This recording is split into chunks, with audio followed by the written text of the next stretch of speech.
హైదరాబాద్లో ఇంటి, వ్యాపార, వాణిజ్య భవనాల అద్దెలు భారీగా పెరుగుతున్నాయి. ప్రాంతాన్ని బట్టి అద్దెలు రెట్టింపవుతున్నాయి. అద్దెల కోసం చెల్లించే అడ్వాన్సులైతే మరింత ఎక్కువగా ఉంటున్నాయి. హైదరాబాద్ మహానగరంలో అడ్వాన్సుల కింద చెల్లించిన మొత్తమే ఏకంగా 6,800 కోట్ల రూపాయలకు పైగా ఉంది. దేశంలోని 6 మెట్రో సిటీల్లో ఈ చెల్లింపుల మొత్తం 1.6 లక్షల కోట్ల రూపాయలుగా ఉందని నో బ్రోకర్ ఏజెన్సీ నివేదికలో పేర్కొంది. ఇంటి అద్దెలు, స్థిరాస్తి వ్యాపారం నిర్వహించే సంస్థ అద్దెలు, అడ్వాన్సుల చెల్లింపు అంశాలపై ఈ ఏడాదికి సంబంధించిన నివేదిక విడుదల చేసింది. దీనికి సంబంధించిన మరిన్ని వివరాలను మా ప్రతినిధి శ్రీకాంత్ అందిస్తారు.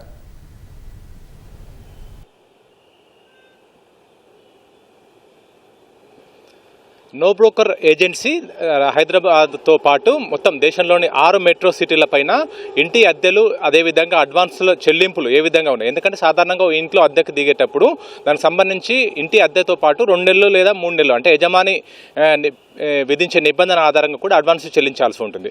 ఇది ఇంటి అద్దెకు 2 నెలలు లేదా 3 నెలలు ఇంటి అడ్వాన్స్ చెల్లించాల్సి ఉంటుంది. వ్యాపార వాణిజ్య దానికి అయితే ఆ డిమాండ్ను బట్టి 6 నెలలు లేదా 9 నెలలు ఆ విధంగా ఉంటుంది. అయితే ఆ విధంగా దేశవ్యాప్తంగా కూడా 6 మెట్రో సిటీలో దాదాపు 1,26,000 కోట్ల రూపాయలు అడ్వాన్స్ రూపంలో చెల్లించారు అద్దెదారులు అని చెప్పి కూడా ఈ సందర్భంగా నో బ్రోకర్ తన నివేదికలో పేర్కొంది. 2026 సంవత్సరానికి పని నో బ్రోకర్ ఏజెన్సీ విడుదల చేసిన నివేదిక ప్రకారం హైదరాబాద్లోనే 6,800 కోట్ల రూపాయలకు పైగా కూడా అడ్వాన్సుల రూపంలో అద్దెదారులు ఇంటి యజమానులకు చెల్లించారు.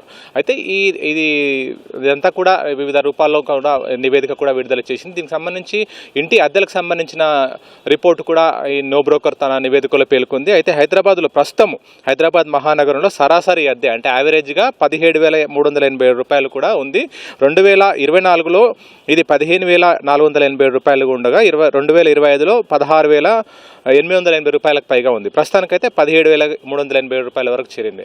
అయితే మిగతా మెట్రో సిటీస్తో పోలిస్తే హైదరాబాద్లో రీజనబుల్గానే ఉన్నాయని చెప్పి కూడా నో బ్రోకర్ సంస్థ పేర్కొంది. అయితే ముంబైలో ఏకంగా ఈ అడ్వాన్స్ చెల్లింపుల రూపంలో 41,000 కోట్లకు పైగా కూడా ముంబైలో చెల్లించారు. ఈ విధంగా ఆ తర్వాత ఢిల్లీ, ఆ తర్వాత బెంగళూరు, హైదరాబాద్ తర్వాత పూణే ఈ విధంగా ఉన్నాయి.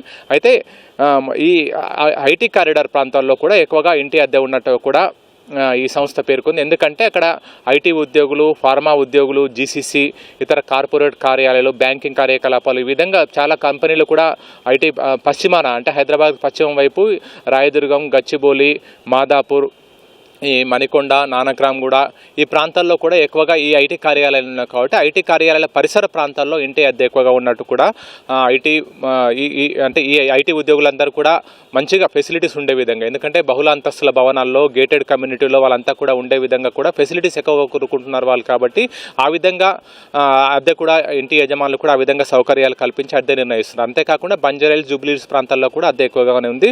కనీసం 40,000 నుంచి 50,000 పెడితే కానీ 2 BHK అద్దె దొరకదు. ఆ ప్రాంతాల్లో 40,000 నుంచి 50,000 అద్దె కూడా ఉన్నట్టు కూడా నో బ్రోకర్ సంస్థ పేర్కొంది. అంతేకాకుండా మరికొన్ని ప్రాంతాల్లో కూడా ఖరీదైన విలాసమైన ప్రాంతాల్లో కూడా అద్దె ఎక్కువగానే ఉంది. ఎందుకంటే గేటెడ్ కమ్యూనిటీ ఉన్న ప్రాంతాల్లో అన్ని సౌకర్యాలు, అంతేకాకుండా ఇంట్లో కూడా రెడీ టు ఆక్యుపై అనే విధంగా కూడా సౌకర్యాలు కల్పిస్తారు. కాబట్టి ఆ మేరకు కనీసం 50,000 రూపాయల అద్దె ఉన్నట్టుగా కూడా చెప్పారు.